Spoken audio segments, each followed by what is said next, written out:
네, 안녕하세요. 조은정입니다. 오늘은 조경기능사 관연도 기출문제 강의를 진행하도록 하겠습니다. 2013년 4회 그리고 5회를 같이 풀어보시게 되겠습니다. 그러면 1번부터 같이 보시겠습니다.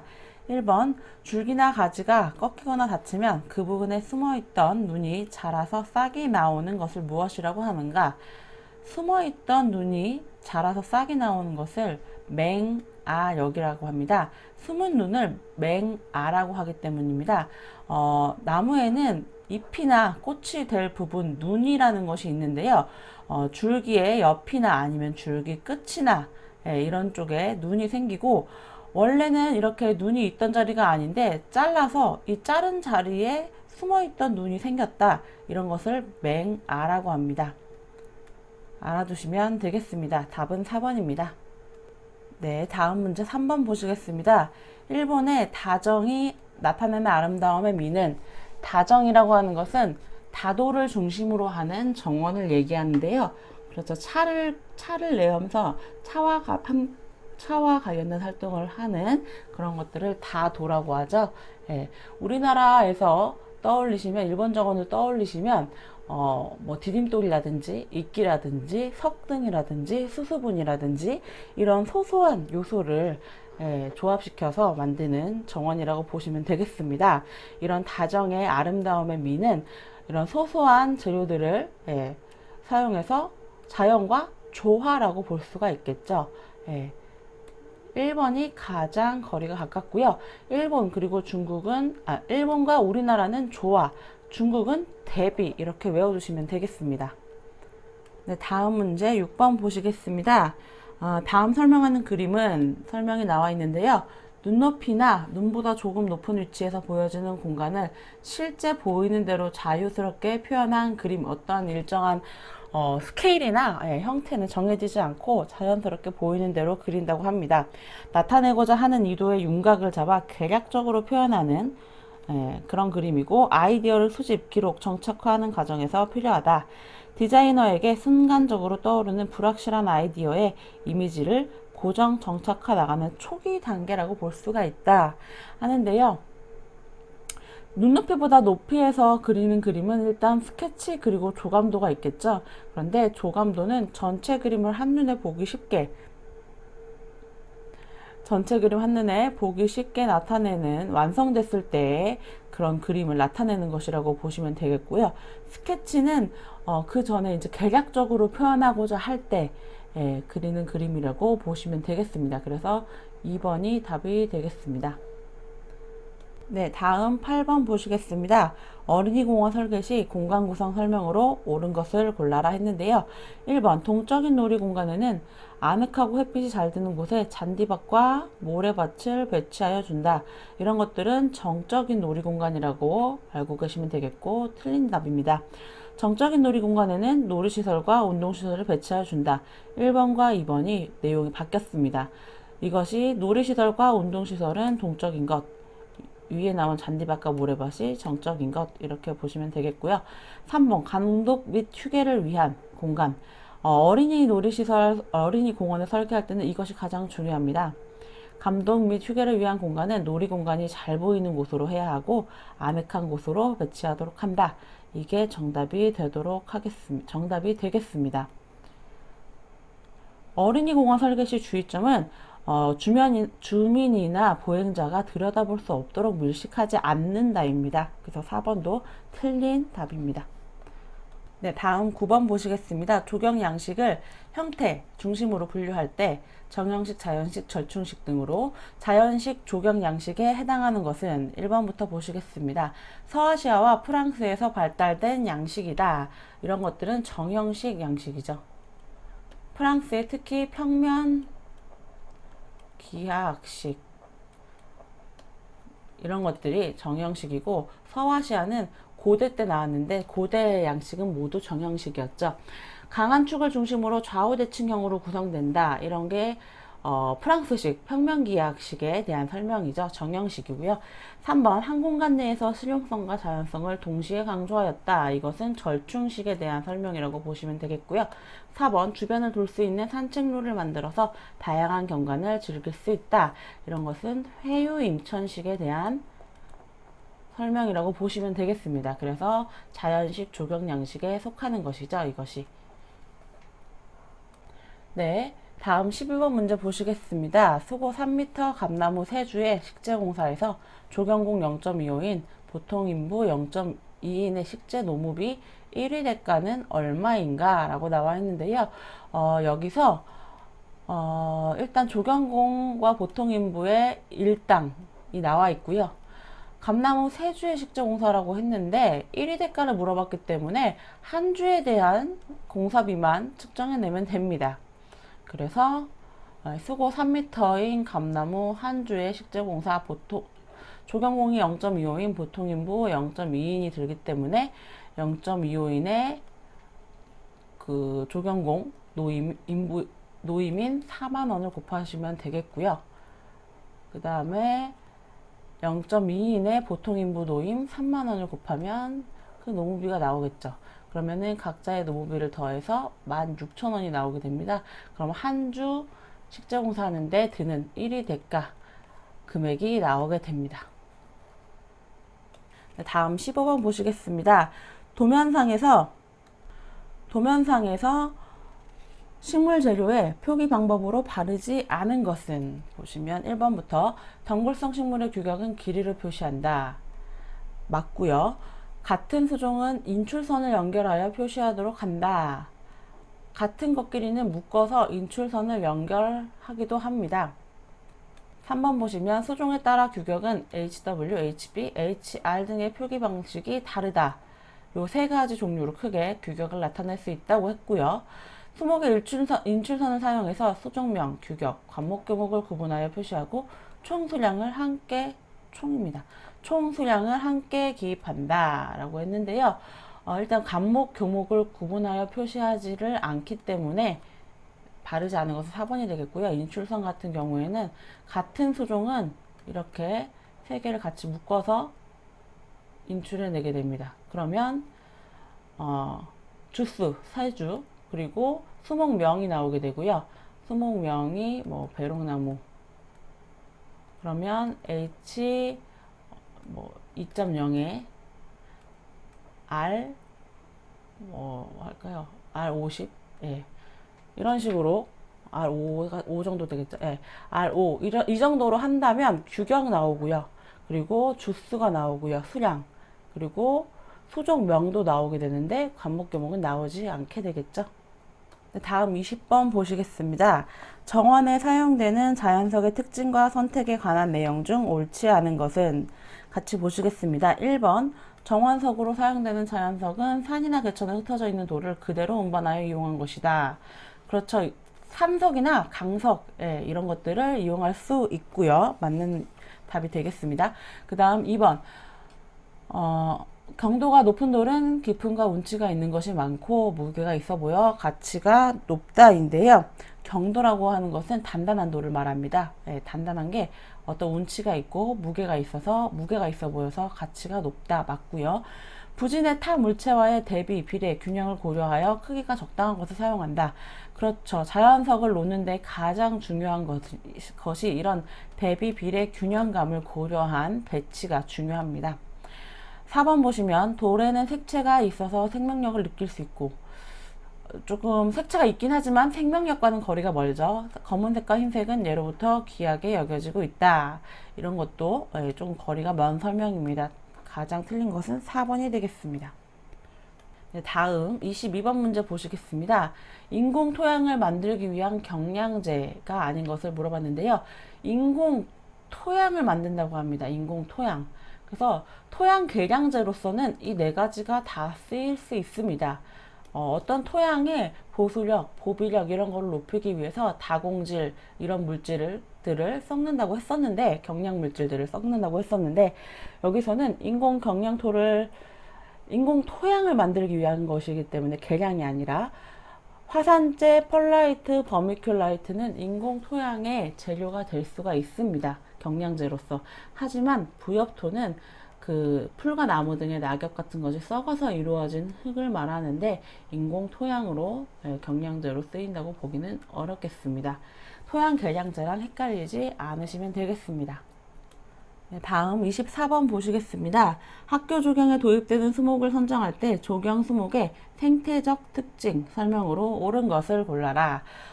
이것은 다 조경 수목의 학교 조경 도입에 대한 내용인데 4개 다 생태적 특성이 어떤 것인지 고르시면 되겠습니다. 1번 학교 이미지 개선에 도움이 되고 계절의 변화를 느낄 수 있도록 수목을 선정한다. 어떤 미관적인 특징을 얘기하겠죠. 2번 학교가 위치한 지역 기후, 토양 이런 환경 조건이 맞도록 수목을 선정한다. 이런 것들이 생태적 특성이 된다고 볼 수 있겠죠. 2번이 답이고요. 교과서에서 나오는 수목이 선정되도록 하고 학생들과 교직원들이 선호하는 수목을 선정한다. 일단 교과서에서 나오는 수목 같은 경우에는 어떤 학습적인 목적의 특성 이런 것들이겠고요. 구입하기 쉽고 병충해가 적고 관리하기 쉬운 수목. 이건 관리 기준으로 특성을 설명한 것이 되겠습니다. 네, 다음 27번 보시겠습니다. 92에서 96%의 철을 함유하고 나머지는 크롬, 규소, 망간, 유황, 인 이런 것들로 구성되어 있으며 창호철물, 자물쇠, 맨홀 뚜껑 등의 재료로 사용되는 것은 이런 재료로 사용될 수 있다는 것은 주조성이 매우 좋은 그런 금속 재료를 얘기하는데요. 이 금속 재료 중에서도 여기 탄소강들입니다. 선철, 강철, 그 다음 주철. 그러면 탄소 함유량에 따라서 나뉩니다. 탄소가 2.5에서 5%까지는 선철, 탄소 0.04에서 1.7%까지가 강철. 지금 문제에서 나온 1.7% 이상의 탄소를 함유한 철, 이것이 92에서 96%의 철이 함유, 나머지는 탄소겠죠. 그래서 주철이 되겠는데요.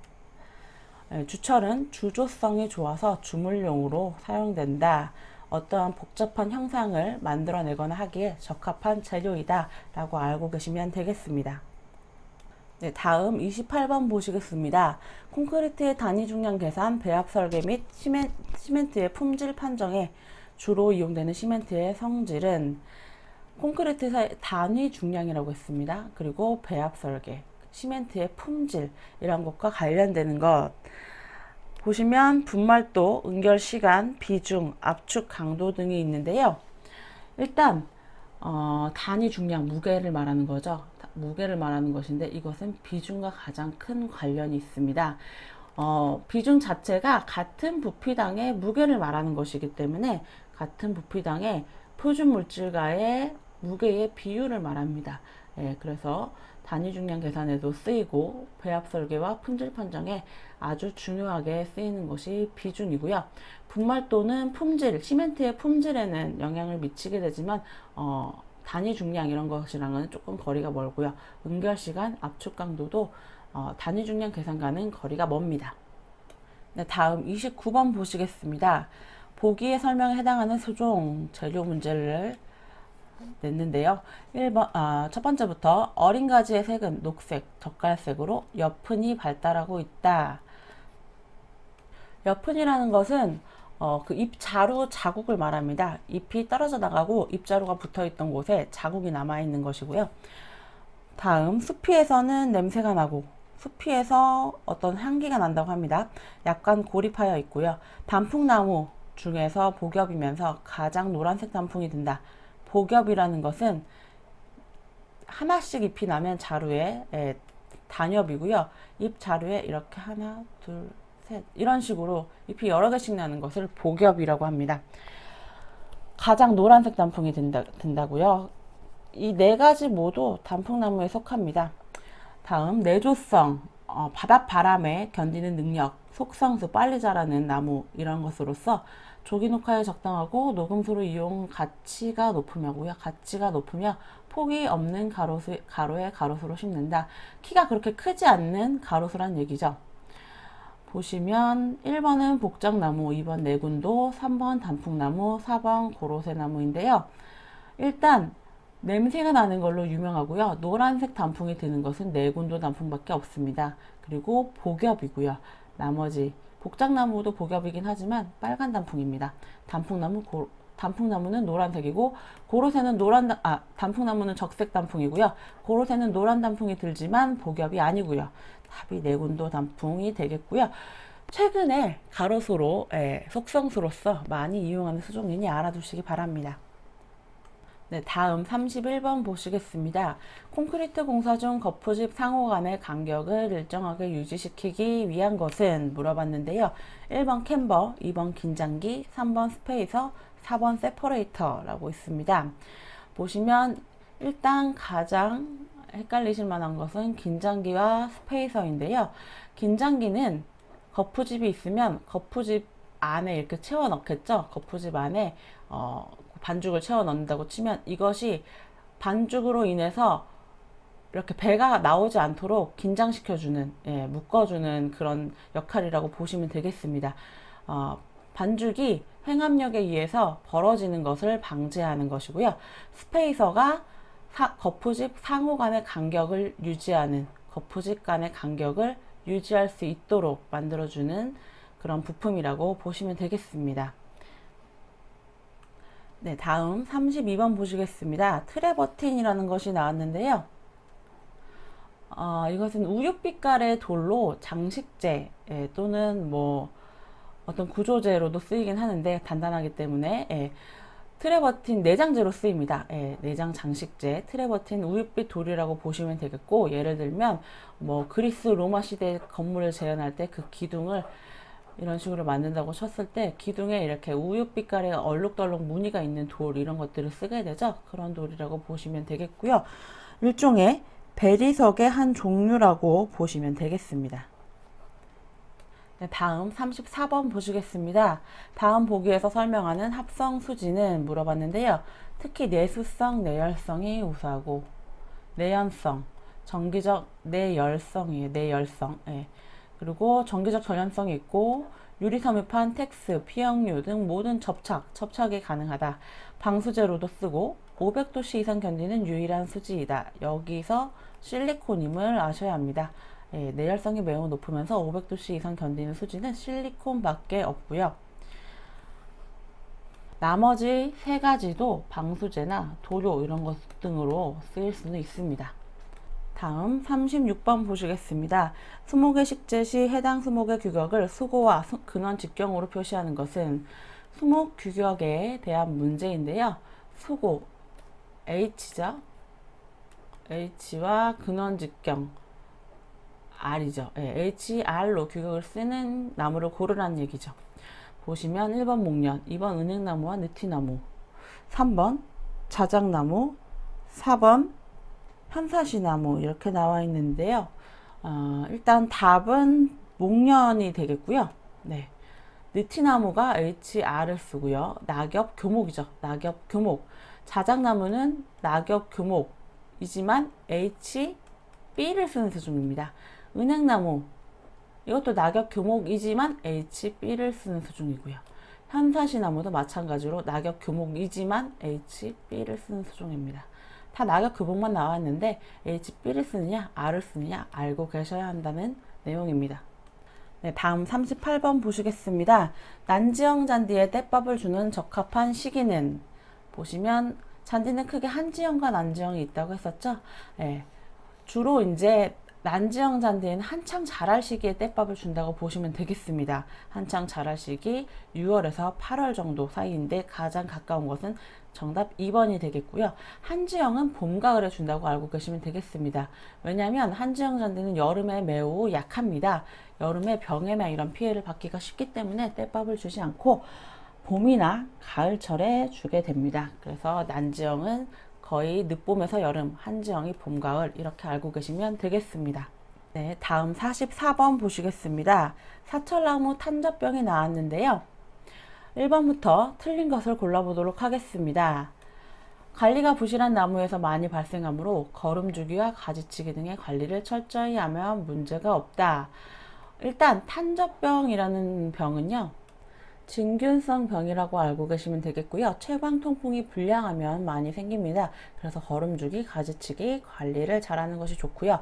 이번에 흔히 그을음병과 같이 발생하는 경향이 있으며 병증도 혼동될 때가 있다. 그을음병 같은 경우에는 원인이 어떤 진균성 병이라기보다는 흡집성 해충이라고 했었죠. 깍지벌레, 진딧물 등이었는데 거리가 멀고요. 병징이라는 것은 그 병의 그런 양상을 말하는데 병증이 혼동될 때가 있다. 그럴 수가 없는 게 그을음병은 끄그름이 묻은 것처럼 보이지만 탄저병은 병반이 원형으로 생기면서 중앙부부터 썩어 들어갑니다. 중앙부부가 검은색 또는 회색 이 정도 흑회색의 그런 병반이 원형으로 나타나는데 끄그름을 묻은 것과는 조금 차이가 있는 병증이 나타납니다. 그래서 답은 2번이 되겠습니다. 네, 다음 문제 45번 보시겠습니다. 벽돌 쌓기가 나왔는데요. 한 켠은 마구리 쌓기, 다음 켠은 기리 쌓기로 하는데 모서리 벽 끝에 이오토막을 사용하는 벽돌 쌓기 방법을 고르라고 합니다. 제가 그림을 넣었는데 그림에 설명이 빠졌습니다. 보시면 첫 번째 그림부터 한 켠은 기리 쌓기, 그 다음 켠은 마구리 쌓기로 이루어져 있고요. 그 마구리 쌓기 층에 조각이 들어있는데 거기가 이오토막이 들어가 있죠. 이 조각입니다. 예, 이 조각. 예, 그래서 이것은 영국식 쌓기고요. 두 번째 그림은 마구리, 길이가 들어가는데 길이, 마구리가 들어가죠. 근데 길이층에 좀 더 짧은 요런 블록이 들어가게 되죠. 길이층에 7호토막이 들어가는 것, 이것이 네덜란드 쌓기입니다. 그리고 마지막 그림은 길이 마구리를 한 층에 쌓았죠. 이것은 프랑스식 쌓기입니다. 여기서 설명하는 쌓기 방법은 이오토막을 모서리에 사용하는 방법, 영국식이기 때문에 요 첫 번째 그림이라고 알고 계시면 되겠습니다. 답은 영국식이고요. 네, 다음 문제 46번 보시겠습니다. 20개 전정 시 제거해야 하는 가지가 아닌 것을 물어봤습니다. 보시면 전정할 때 밑에서 움돋는 가지, 이렇게 가지가 이렇게 있고요. 밑에서 움돋는 가지 이런 것들을 말합니다. 예, 전정해야 하고요. 아래를 향해 자란 것, 이렇게 아래를 향해 자란 하향지도 자르는 거 맞고요.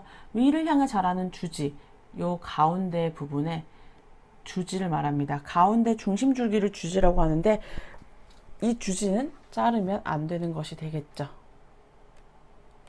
네. 다음 문제 48번 보시겠습니다. 수중에 있는 골체를 채취했을 때 무게가 1000g, 수중에 있는 골체 채취 상태는 D, 수분 상태를 얘기하는 것이고요.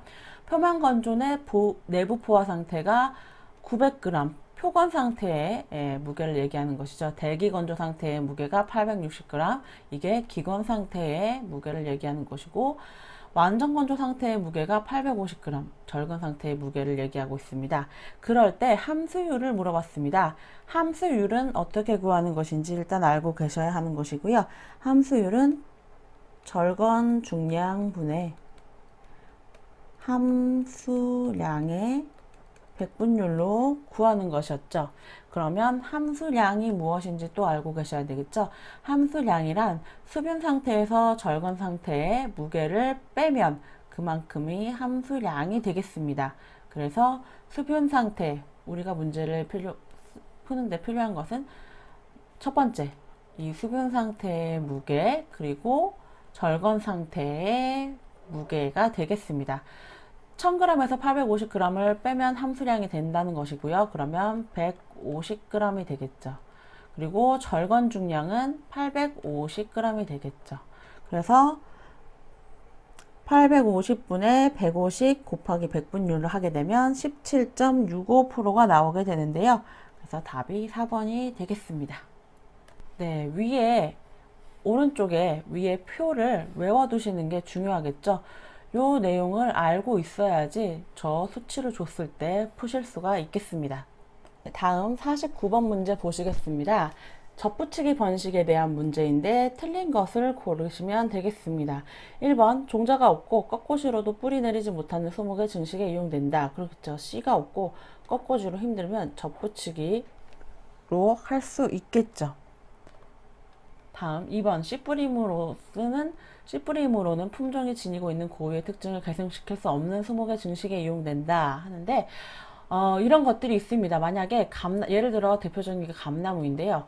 감나무에서 감씨가 떨어져서 그 바닥에 땅에서부터 감이 나게 되면 이것은 감이 나지 않습니다. 이 감씨가 떨어져서 자란 그 나무는 고엽나무밖에 안 됩니다. 그러면 고엽나무에 감나무를 접을 붙여줘야 그 나무는 감나무가 됩니다. 그래서 씨뿌림으로는 품종의 특징을 개선시킬 수 없는 수목들이 있습니다. 맞는 얘기고요.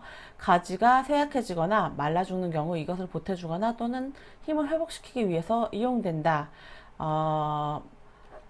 그 가지가 쇠약해서 힘을 회복시키기 위해서 접붙이기라는 것은 이 두 가지 수목을 붙이는 것인데 두 가지의 장점을 결합하는 것이라고 보시면 되겠습니다.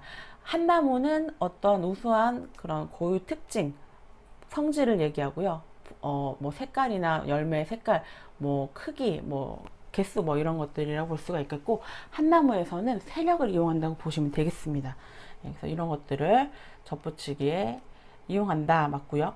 4번 바탕나무의 특성보다 우수한 품종을 개발하기 위해 이용된다. 이게 틀린 얘기가 되겠는데요. 그 이유는요. 접을 붙이는다는 것은 두 가지를 같이 합쳐서 낸다는 얘기인데 이 두 가지 수종의 장점만을 이용한다고 했습니다. 그럼 한 수종은 세력을 이용하게 되고 한 수종은 우수한 형질을 이용하는 것입니다. 그래서 이 두 가지를 합친다고 바탕나무의 특성보다 더 우수한 품종이 개발되는 것이 아닙니다. 이 바탕나무의 우수한 그 형질을 가진 나무에 접을 붙이게 되면 우수한 형질을 가진 나무에 성질만 나와서 자라게 됩니다. 그래서 우수한 성질을 가진 나무를 그대로 유전적 형질을 그대로 이용할 수 있다. 접 대목에 세력을 이용해서 접수의 우수한 형질을 그대로 이용한다는 장점이 있다. 새로운 품종이 개발되는 것이 아니다. 알고 계시면 되겠습니다. 다음 54번 보시겠습니다. 배롱나무, 장미 등과 같이 내한성이 약한 나무에 지상부를 보호하기 위해서 사용되는 적합한 월동조치법은 보시면 1번 흙묶기, 2번 새끼감기, 3번 연기씌우기, 4번 집사기 넷 다 월동조치법은 맞습니다. 그런데 배롱나무, 장미 같은 것들에서 사용할 수 있는 적합한 월동법을 물어봤습니다. 흙묶기는 배롱나무 같은 경우에는 불가능합니다. 키가 크기 때문에 거기까지 흙으로 묻을 수는 없죠. 하지만 이 방법은 가장 보온성은 가장 좋고요. 연기씌우기, 새끼감기, 집사기 이 중에서 새끼감기, 연기씌우기는 효과가 매우 약하고요. 주로 집사기를 이용해서 배롱나무나 장미 등에 사용할 수 있다고 알고 계시면 되겠습니다. 네, 55번 보시겠습니다. 다음 중 큰 나무의 뿌리 돌림에 대한 설명으로 가장 거리가 먼 것은 보시면 1번 굵은 뿌리를 3, 4개 정도 남겨둔다. 보통 뿌리를 동서남북 방향으로 굵은 거 하나씩 정도씩 남겨둡니다. 맞고요. 2번 굵은 뿌리 절단시는 톱으로 절단한다. 삽이나 가위 이런 것으로는 절단이 힘들고요. 3번 뿌리 돌림을 한 후에 새끼로 뿌리분을 감아두면 뿌리에 부패가 촉진된다. 새끼가 있는다고 부패가 촉진되는 것은 아니고 나중에 어차피 이식을 위해서 하는 뿌리 돌림이기 때문에 이식 시에 도움이 될 수 있습니다. 3번이 거리가 먼 내용이 되겠습니다. 네, 다음 문제 57번 보시겠습니다. 양분 결핍 현상이 생육 초기에 일어나기 쉽고 새 잎에 황화 현상이 나타나고 연맥 사이가 비단무늬 모양으로 되는 그런 결핍 원소를 물어보고 있는데요. 다 밀양 원소에 대해서 나와 있죠. 철, 2번 망간, 3번 아연, 4번 구리입니다. 그런데 황화 현상과 특히 생육 초기에 일어나고요. 연맥의 비단무늬 모양이 나타나는 것은 철의 결핍증이라고 알고 계시면 되겠습니다. 철이 엽록소 생성에 관여하기 때문입니다. 네, 다음 59번 보시겠습니다. 교목류의 높은 가지를 전정하거나 열매를 채취할 때 사용할 수 있는 가위는 무엇인가?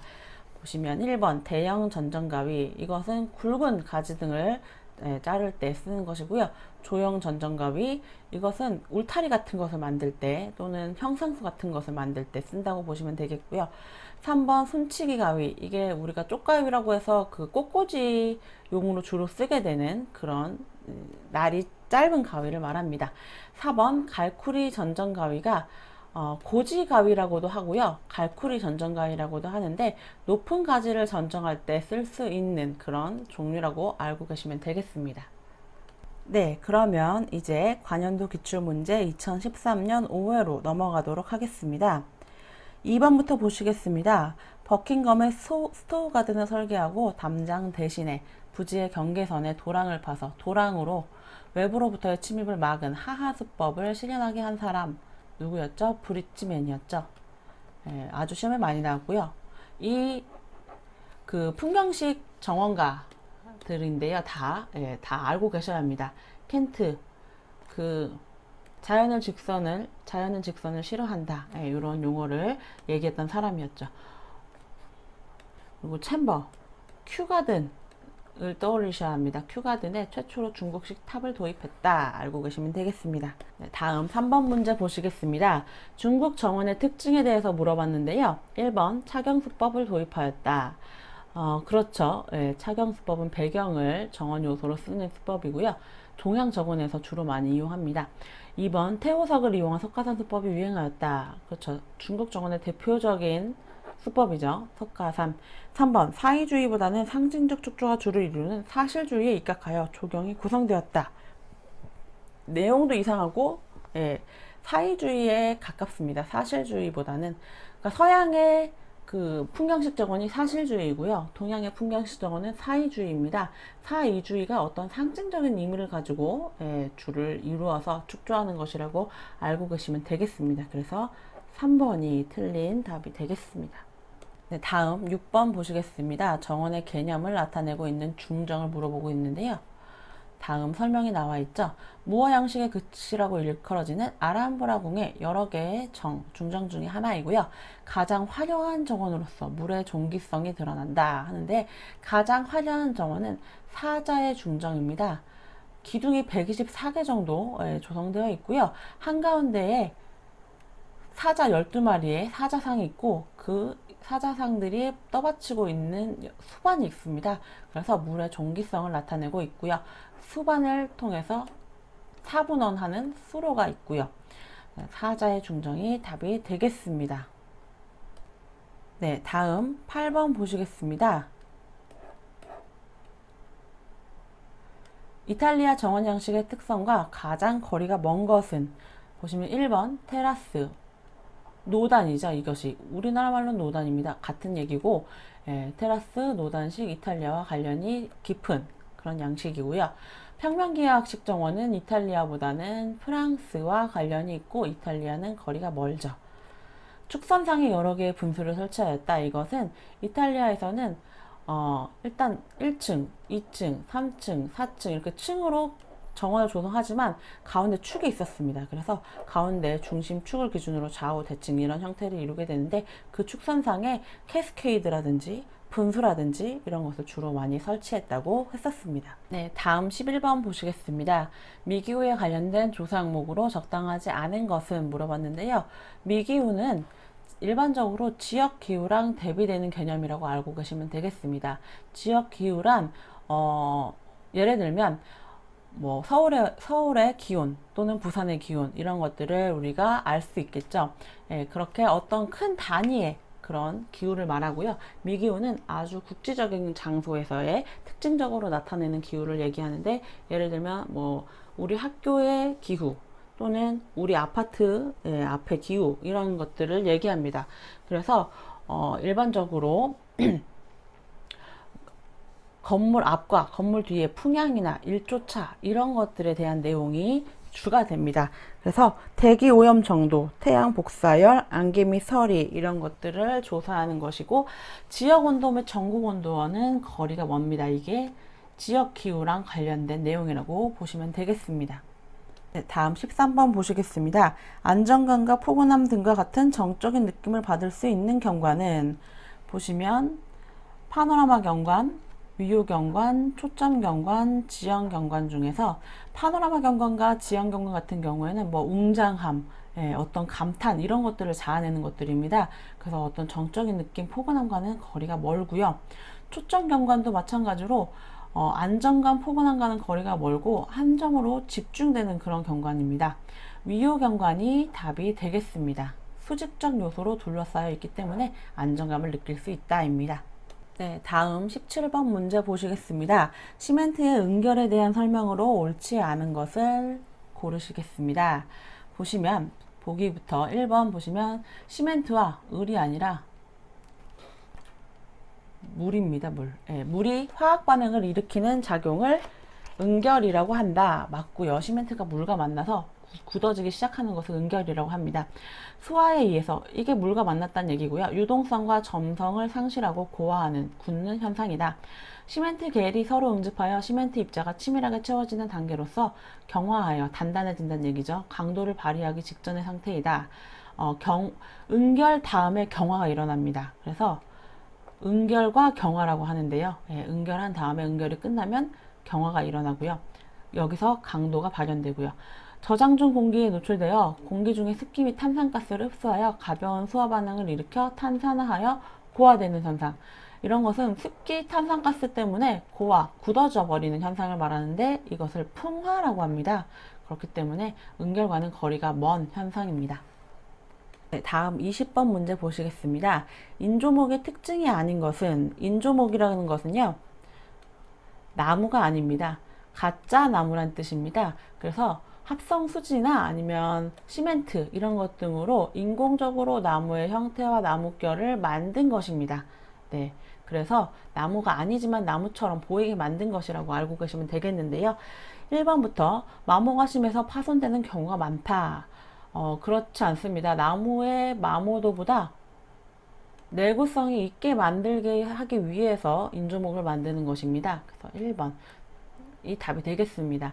제작식 숙련공이 다르지 않으면 조잡한 제품을 생산하게 된다. 그렇겠죠. 외관이 너무 인조목이 나무와 거리가 멀면 조잡한 제품이 되고요.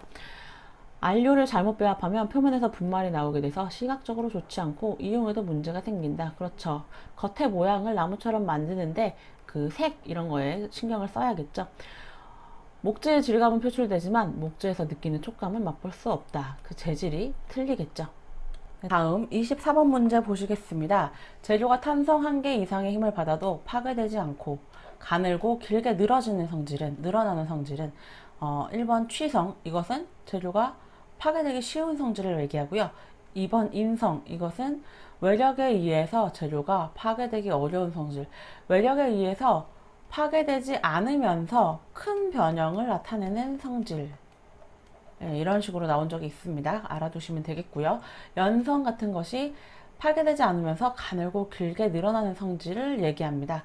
이거는 금속 재료의 특성입니다. 알고 계시면 되겠고요. 전성도 역시 금속 재료의 특성인데 박이나 판 등으로 얇게 펴지는 성질을 의미합니다. 용어를 알고 계시면 되겠습니다. 다음 25번 문제 보시겠습니다. 화강암에 대한 설명 중 옳지 않은 것은? 보시면 1번 내 마모성이 우수하다. 화강암은 강도가 높고 경도도 높은 그런 암석입니다. 마모성이 우수하고요. 구조제로 사용이 가능하다. 그래서 구조제로 좋은 암석입니다. 비중이 크고 강도가 높은 그런 암석인데요. 내화도가 높아서 가열시 균열이 적다. 이 내용 자체가 두 개가 틀린 내용이고요. 내화도가 높지도 않고요. 가열시 균열이 적지도 않습니다. 그러니까 내화도가 낮아서 불에 약합니다. 이게 화강암의 가장 큰 단점입니다. 그래서 3번이 답이 되겠고요. 전리의 거리가 비교적 커서 큰 판지를 생산할 수 있다는 장점이 있고요. 요 3번 같은 내화도 같은 경우에는 많이 나왔습니다. 화강암에서 꼭 참고해 두시면 되겠습니다. 네, 다음 29번 문제 보시겠습니다. 호랑가시나무와 목서의 특징을 비교하였는데요. 틀린 것을 고르면 되겠습니다. 목서의 꽃은 백색. 이 부분이 조금 애매한데요. 왜냐하면 목서는 두 종류가 있습니다. 금목서가 있고 은목서가 있습니다. 그래서 금목서는 황색 꽃이 피고요. 은목서는 백색 꽃이 핍니다. 그 두 가지를 알고 계시면 되겠고요. 그래서 여기에 은목서라는 내용이 들어가야 합니다. 2번 호랑가시나무의 잎은 마주나며 엷고 윤택이 없다. 잎이 마주나는 것을 맞는데요. 엷고 윤택이 없다가 틀립니다. 잎이 매우 두꺼운 혁질이라고 합니다. 혁질이고요. 그리고 윤택이 아주 광택, 윤택이 많이 나는 반짝거리는 그런 잎을 갖고 있습니다. 일단 아주 틀린 답, 가장 거리가 먼 것 2번입니다. 네, 다음 문제 30번 보시겠습니다. 합성 수지에 관한 설명 중 틀린 것을 고르시겠는데요. 1번, 기밀성, 접착성이 크다. 기밀성은 잘 붙는다는 얘기입니다. 틈새 없이 잘 붙는다는 그런 내용이고요. 맞는 내용이 되겠고요. 비중에 비해서 강도가 크다. 합성 수지, 플라스틱 종류를 말하는데요. 비중이 매우 낮은데 거기에 비하면 강도가 큰 편입니다. 강도 자체는 절대 크지 않습니다. 다른 재료랑 비교할 때. 하지만 비중에 비해서는 큰 편이란 얘기입니다. 왜냐하면 비중이 아주 작기 때문입니다. 맞는 얘기고요. 3번, 착색이 자유롭고 가공성이 커서 장식적 마감재에 적합하다. 맞는 얘기죠. 4번, 내 마모성이 보통 시멘트 콘크리트에 비교하면 극히 적어 바닥 재료로는 적합치 않다. 일단 마모성이 시멘트 콘크리트에 비교해서 극히 적어서 바닥 재료로 적합하지 않다. 요게 좀 틀린 설명이 되겠는데요. 보시면 바닥 재료도 쓰일 수 있다라고 합니다. 네, 다음 35번 문제 보시겠습니다.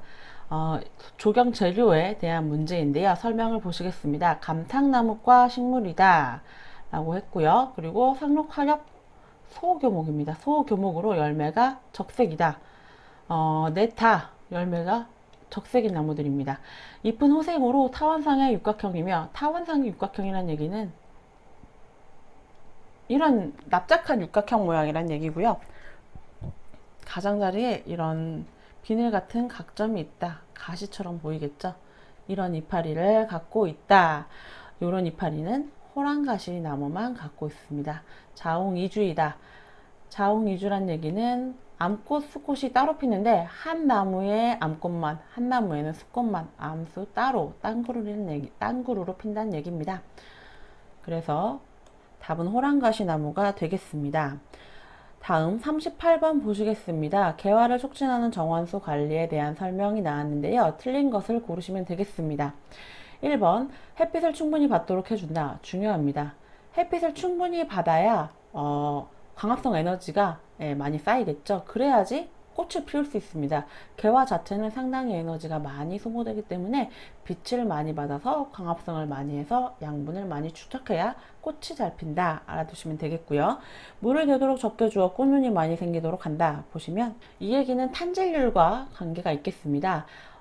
광합성에서 생성해내는 양분과 뿌리에서 흡수하는 질소질 양분이 비율적으로 뿌리에서 흡수하는 양보다는 지상부에서 광합성으로 만들어내는 양분의 양이 많아야 꽃눈이 많이 생기기 때문이고요. 다음 3번 보시겠습니다. 깻목, 닭똥, 요소, 두엄 이런 것들은 유기질 비료들이죠. 유기질 비료는 주로 완효성으로 또는 지효성이라고 하면서 천천히 효과를 내는 그런 비료들이기 때문에 기비로 시비합니다. 기비라는 것은 효과를 주기 아주 적어도 반년 전 정도에 준다고 보시면 되겠습니다. 그래서 15일 간격으로 시비하고 이런 것들은 기비로서 주는 것과는 거리가 멉니다. 15일 간격으로 그때 필요할 때 주는 그런 것들은 무기질 비료이고요. 기비로서 미리 유기질 비료 주는 건 전년도 가을에서 겨울에 주게 됩니다. 3번이 틀리겠습니다. 네, 다음 문제 40번 보시겠습니다. 콘크리트의 재료 분리 현상을 줄이기 위한 방법으로 틀린 것을 골라라. 보시면 1번 플라이애쉬를 적당량 사용한다. 혼화제를 사용하는 것인데 플라이애쉬 같은 경우에는 아주 미세한 재입자로서 볼 베어링이라는 효과가 있습니다. 구형의 입자로서 잘 섞이게 한다는 볼 베어링이라는 효과가 있다. 알아두시면 되겠고요. 세장한 골재보다는 둥근 골재를 사용한다. 그렇죠. 품질이 좋은 것은 구형에 가까운 것일수록 잘 섞일 수 있기 때문에 좋습니다. 3번 중량 골재와 경량 골재 등 비중 차가 큰 골재를 사용한다. 골재를 사용할 때 중량 골재, 경량 골재를 같이 섞어서 비중 차가 큰 걸 사용하게 되면 재료가 많이 분리되게 되겠죠. 답은 3번이 되겠습니다. 그리고 4번에 A이제나 A 감수제 등이 나왔는데요. 이런 혼화재료 등은 잘 골고루 분포하게 됩니다. 균일 분포에 도움을 주는 것이기 때문에 재료 분리 현상에 도움이 된다. 알고 계시면 되겠습니다. 네, 다음 문제 45번 보시겠습니다. 꺾꽂이, 삽목 번식에 대해서 나왔는데요. 삽목으로 번식하는 것은 어떤 줄기를 잘라서 이 줄기를 심어가지고 여기서 뿌리를 내게 하는 것이죠. 예, 가지를 잘라서 가지에서 묻어서 뿌리를 내서 다시 개체를 만드는 그런 삽목 번식을 얘기하는데요. 생각을 해보시면 이런 삽목 번식을 할 때 새싹이 다 나오고 나서 새싹이 나온 가지를 잘라서 붙이면 이것은 상당히 뿌리가 내는데 어려움이 있습니다. 휴면 기간일 때 새싹이 없는 휴면 기간일 때 잘라서 삽목을 해야 그 뿌리를 낼 수 있는 에너지가 될 수 있게 에너지를 소모할 수 있습니다. 뿌리에 내는데. 그래서 이미 잎이 나오고 나서는 어렵다. 그래서 2번이라고 새싹이 나오고 난 직후에 실시하는 것은 틀린 얘기입니다. 네, 다음 46번 보시겠습니다. 흡집성 해충의 분비물로 인하여 발생하는 병은 1번 흰가루병, 2번 혹병, 3번 그을음병, 4번 전문이병 등이 나왔는데요. 흡집성입니다. 흡집성 해충. 즙액을 빨아먹는 것이죠. 이런 것들은 깍지벌레, 진딧물 이런 것들이 흰가루병을 일으킨다고 했었죠. 답은 1번이 되겠고요. 혹병은 세균성 병이고요. 전문이병, 진균성 병, 그을음병도 진균성 병이라고 보시면 되겠습니다. 네, 다음 51번 보시겠습니다. 과습지역 토양의 물리적 관리 방법이 아닌 것은 보시면 물리적 관리라는 것은 물을 직접적으로 빼준다는 내용이 되겠죠. 1번 보시면 안검배수 시설 설치, 2번 면검배수 시설 설치, 둘 다 배수를 위한 시설이고요. 3번 토양 지원, 아예 토양을 다른 토양으로 갈아엎는 것입니다. 토양을 다른 것으로 교체한다. 이렇게 알아두시면 되겠고, 4번 석회 사용인데요. 석회 사용은 과습지역 토양의 물리적 관리보다는 석회는 산성도를 조절하는 화학적 관리에 한다고 볼 수가 있고요. 중성화 작업 시 주로 사용하게 되기 때문에 과습지역 토양에는 거리가 멉니다. 4번이 답이 되겠습니다. 네, 다음 52번 문제 보시겠습니다. 잎응에 대해서 나오고 있는데요. 응애 스파이더 마이트라고 나와 있죠. 이것은 거미입니다. 거미강에 속하는 그런 절지동물로서 곤충이라고 따로 안 합니다. 곤충을 따로 분류합니다. 그래서 살충제, 살비제라고 하는데 곤충을 죽이는 거는 살충제, 응애를 죽이는 거는 살비제 이렇게 얘기합니다. 곤충이라고는 안 합니다. 왜냐하면 다리가 8개, 4쌍이죠. 그리고 옳지 않은 것을 골라라 인데요. 답은 일단 3번인데요. 다이아지논 잎체가 아니라 잎제입니다. 응애는 아주 작은 거미라고 보시면 되겠습니다. 눈에 보이기는 보이지만 잘 눈에 띄지 않을 정도로 작은 그런 거미 종류인데요. 다이아지논 잎제는 알갱이를 말합니다. 알갱이의 농약을 써서도 방지하기는 힘들고요. 크기 때문에 유기인계 살충제로서 잎벌레나 나방 등의 방제에 주로 쓰이는 종류라고 알고 계시면 되겠습니다. 답은 3번입니다. 네, 다음 54번 보시겠습니다. 벽 면적과 두께를 주고서 벽돌의 소요 장수, 소요입니다. 소요 매수 또는 장수를 구하는 것인데요. 벽의 두께와 그리고 면적을 알고요. 그럼 부피가 나오겠죠. 거기에 따로 얘기가 없으면 표준형을 기준으로 하겠습니다. 표준형 기준이라고 알고 계시면 되겠습니다. 기존형은 좀 더 큰 규격으로 잘 쓰지 않고요. 표준형 기준으로 알고 계시면 되겠습니다. 그러면 우리가 1제곱미터당 그 벽돌 소요 장수를 외웠었죠. 0.5B는 표준형 경우에 75장, 1.0B 149장. 그래서 1.5B부터는 더하면 된다고 말씀드렸었죠. 그래서 1.5B는 224장이 될 겁니다. 224장이 제곱미터당 들어가게 되는데 면적이 4.8제곱미터라고 합니다. 그러면 여기에 4.8을 곱하면 그러면 총 장수가 나오겠죠. 네, 여기서 할증률을 고려한다고 했죠. 그러면 이 곱한 답에 다시 1.03을 곱해줘야 됩니다. 왜냐하면 3%를 더해줘야 됩니다. 할증률. 그래서 1.03을 곱해주면은 할증률을 고려한 총 수량이 나오게 됩니다. 1.5B에 제곱미터당 224장이 들어가기 때문에 224 곱하기 48, 4.8, 4.8 벽면적 곱하기 할증률 고려했기 때문에 1.03 하게 되면 약 1007.456 이렇게 나오게 1007.456매 정도 나오게 되는데 가장 가까운 답이 3번이 되겠습니다. 네, 다음 문제 55번 보시겠습니다. 잔디의 잎에 갈색 병반입니다. 병반이 동그랗게 생기고 특히 6에서 9월경에 벤트그레스입니다. 벤트그레스에 주로 나타나는 병해는 보시면 1번 녹병, 벤트그레스는 서양 잔디이죠. 녹병은 우리나라 잔디에 주로 나타나는 것이었고요. 2번 황화병, 3번 브라운 패치, 4번 설부병인데 병반이 동그랗게 생긴다. 그리고 6에서 9월경에 서양 잔디에 주로 생긴다. 브라운 패치가 되겠습니다. 네, 여기까지 조경 기능사 2013년 5회 해설을 모두 마치도록 하겠습니다.